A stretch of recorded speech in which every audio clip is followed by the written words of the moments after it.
את הוידאו. שלום לכם, לא דקי. אנחנו עכשיו בוורשה, נוסעים בכיוון פיאסצ'נו. שלום נוהג, אני מנווט אותו.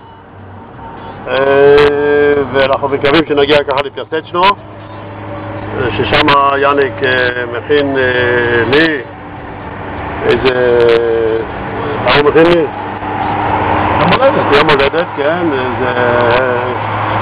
מזמין חברים, מזמין אנשים, לא יודע, אולי איזה בסוף מישהו תצא מהעוגה, איזה הפתעה, לא יודע מה. מה שלא עשו לי בבית. סרש מי העסקה, אתם יודעים מה זה סרש מי העסקה? יענו, זה משטרה מקומית כזאת. טוב, מה עוד אתם רוצים לדעת?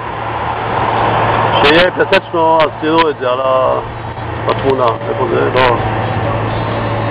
מה כתוב פה? ז'ורסקי. לא, עברנו. לא, סתם. טוב, דרך משעממת. זה קצת מחוץ לוורשה. יאללה, ביי.